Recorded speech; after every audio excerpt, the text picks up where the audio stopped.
What is going on, everybody? Welcome back to the channel. Aftersound here, bringing you Splinterlin's content daily. We also stream over on Twitch at This Is Aftersound, so come by and say hello. All right, let's talk about, well, Bitcoin and how this is affecting the market overall. So we're going to take a look at what is causing this overall market pump, which, to say the least, is definitely trickling down into the rest of the market.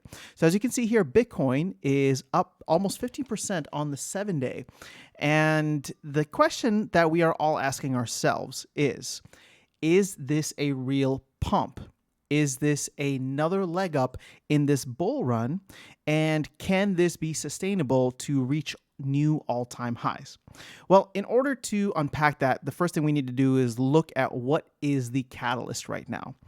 And I would say that the main thing that people are pointing to is the fact that the founder and leader of the Luna project, Terra Luna ecosystem, Do Kwon, has talked about or has announced that they are buying $10 billion worth of Bitcoin to add to their reserves. Now, if the Terra and Luna projects sound familiar to those of you who are not in the broader crypto space, it's because Matt mentioned it during the last town hall as one of the projects out there that is doing some very interesting things and very innovative things in the DeFi space.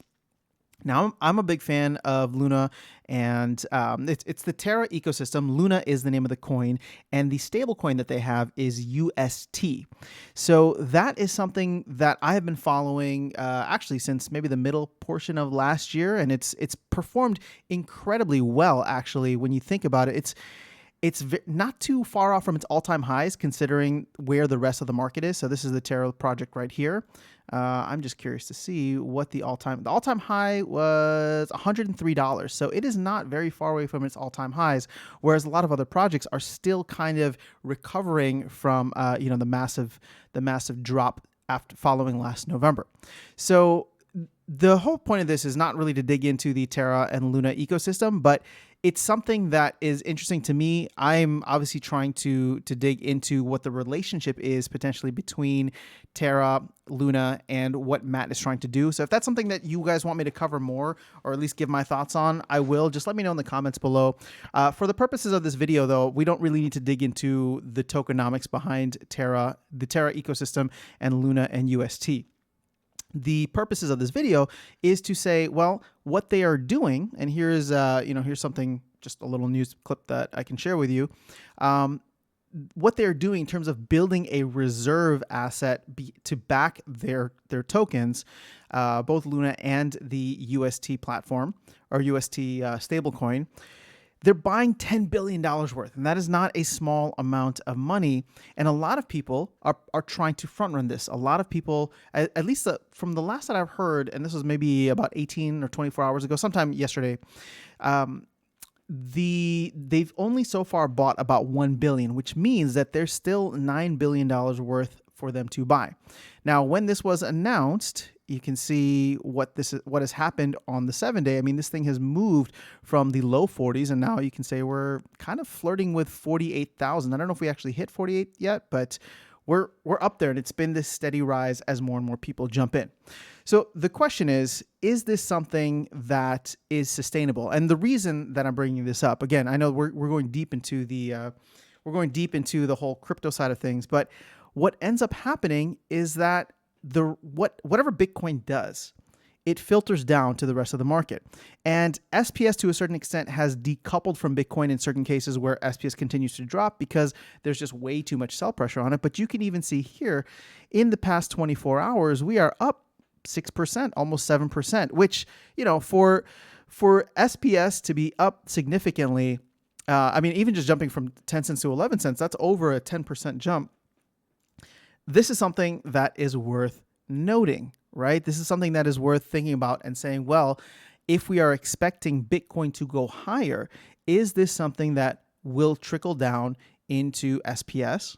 As we've so far seen, it has. But if we expect Bitcoin to continue going higher, does this mean that SPS can also make a run?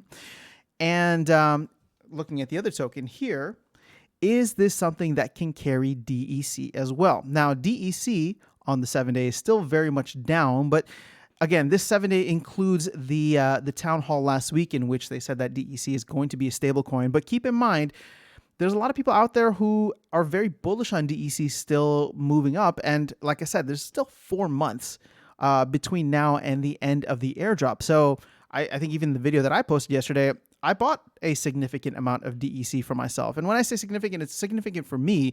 I'm sure other people are coming in from different areas, and a significant amount might mean something to them. But for me, it's just like I bought it knowing that I could potentially lose half the value, but I did place it into a liquidity pool to try and mitigate some of that. As what is interesting to see is, or what will be interesting to see is, if SPS continues to rise. Now, this is something that, again, I haven't done the math fully on it, but I'm just putting it out there, something that I'm thinking about, and hopefully give you guys a little perspective and make you think about it in the same way. I've been very bullish on SPS. I've been very clear about that. But now, as SPS starts to make a move upwards, and as I said, when SPS was down below 10 cents, we are now actually, maybe up 12 to 13% based on the last 7 days.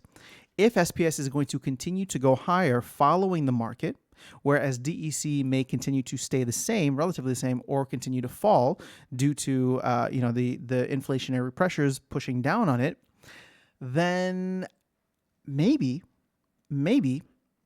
it's worth actually holding way more DEC at this point in time, because the ROI, the daily percentage rate, right, which rolls up into your APR, is going to become significantly higher and higher, meaning that it's going to be more expensive to buy a single token of SPS, whereas it'll be much cheaper to buy the amount of tokens needed on DEC to get that same amount of SPS on as an airdrop point, right? So there's a relationship there, and that's something that I'm watching very, very closely. So like I said, I haven't broken the math down, but it has made DEC much more appealing. And if SPS continues to rise, I think the math will probably show that, that way of thinking, that line of thinking would be much more favorable, right? And I know people who have been holding DEC and have been screaming this from the rooftops. I understand. At the end of the day, holding DEC has always had a higher ROI, a higher APR. It's just that it also had a higher risk. Whereas now, as I've been saying, that the risk has been very much mitigated, right? I've been talking about not buying DEC or selling out of DEC when DEC was $0.015. So we're already down like 90-something%. At this point in time, I'm now switching my stance and saying, well, if the divergence happens, right, the divergence that people have been thinking about, that I've been thinking about for a while, where SPS starts to go up because it is a deflationary asset and DEC starts to go down because it is an inflationary asset, that will be something to watch, especially if outside market factors, meaning, and this is where we go back to Bitcoin, if outside market factors are going to influence heavily where the market goes and where the trickle-down effect happens to tokens like SPS and DEC. So I think at this point in time, people who are playing Splinterlands and understand the tokens a little bit more, understand the value of SPS and the upside potential. Whereas now, between myself and I'm sure many other content creators out there, hopefully folks have understood what the model of DEC is and why, the team is very much intent on it going back to its peg, and therefore understand the risks that come with it, because there are still risks, right? Like it could go down. I mean, I think it will go down another 50% down to its peg, but it also could go down further than that. Although I think what the team has been saying is that they will make certain moves, aka selling packs for DEC, in order to keep the price stable near its intended peg value.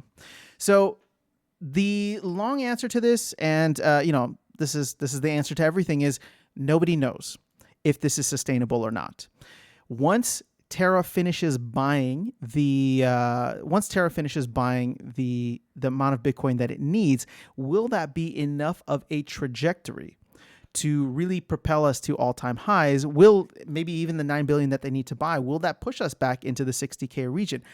I don't know. And given the the state of the world still, it's hard for me to believe that crypto is going to make some kind of massive bull run at this point that wouldn't turn into a bubble and potentially pop. It could happen.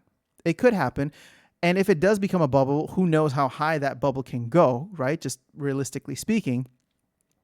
But the way that I'm thinking about this now is, well, there's still a little bit more to be bought. There's a little bullish momentum as we reclaimed some of the moving averages. I know 45.5 was a big I don't know what it was. I don't know what the technical term is, but I know 45.5. Once we cross that, there's been a lot more interest and excitement in the markets because we crossed one of those metrics. And as I said, we've kind of pushed up. We have not hit 48 yet, but we're getting there. And this is something that I think is worth watching. So for those of you who are not following the broader crypto space, I think this is just worth something to have on your radar as we move along over the next couple of weeks.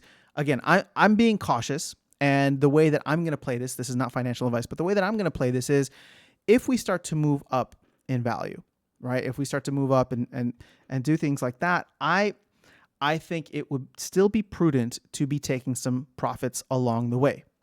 Now, when I say taking profits, there's taking profits as in removing the value and converting that to some kind of stable coin or fiat or whatever.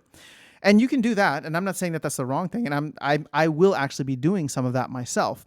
But taking profits also can happen by re-diversifying within the game, right? So if there's an asset that you believe might be popping and has the potential to go back down, so in this case I'm talking about SPS and maybe DEC, then selling out of those assets when they're up and buying other assets within the game that seem underpriced, right? Maybe certain cards, maybe land, who knows?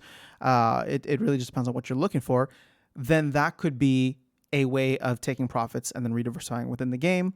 The other way too is to take profits, sell, and then buy something within the game, aka maybe a card that you need, and be happy with it because it's something that will provide utility to the deck that you're playing with. And what do I mean by that? Well, it's something where it's just like if you buy a card and you're planning to use it, right? You're planning to use it as part of your deck. You're going to play with it. You're buying it because this is something that you enjoy using and playing with.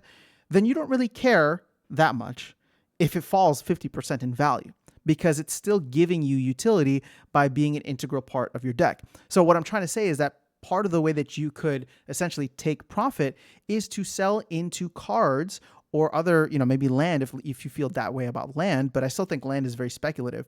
Whereas with cards, building up your deck during this time would not be a bad idea because even if the market decides to tank again, the game is not going anywhere. Meaning that if you buy the cards that you want to play with, then even if Bitcoin collapses, does a nice pump and then collapses and we hit that 18-month bear market, you'll at least have the cards that you want to play with over the next 18 months. So hopefully that makes sense. Like I said, I'm playing this very cautiously. Nobody knows the answer, right? So if somebody's giving you, if somebody's telling you that they do know the answer and they're giving you very definitive things, then I would be very wary of that. But like I said, I'm trying to let you know that a lot of this seems to be pushed by what Do and the Terra ecosystem has announced. And if they continue, then this might pump for a little while. And yes, there could be certain types of trajectory that take Bitcoin and absolutely launch it into the stratosphere, simply due to the fact that a lot of the political elements around the conflict, global conflict, inflation, all of these different things could really drive mass adoption. I don't know that we're there yet. Now, the bull in me wants to say that we are, but I don't know that we're there yet. So that's where I'll leave you guys. Just something to think about as we move forward and we see, a very big green day. Well, I mean, not necessarily today, but over the past 24 and the past 7 days, I mean, it's pretty much green across the board. So something to keep in mind as we move along, to just be cautiously optimistic.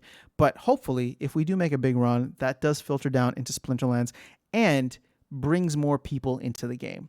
So that is the hope, regardless of what happens, that we get more people interested in the game and hopefully the right kind of people that understand that this is, at the end of the day, a game and not necessarily an investment, right? And I know we talk about investing all the time, but you only want to be investing in things that you're passionate about, at least in my opinion.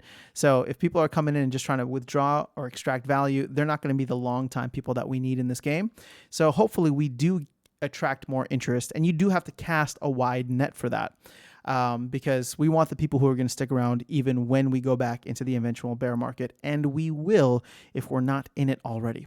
All right, guys, that's all I have for you in this video. Have an amazing rest of your day. I will catch you all in the next one, and I will see you around the game.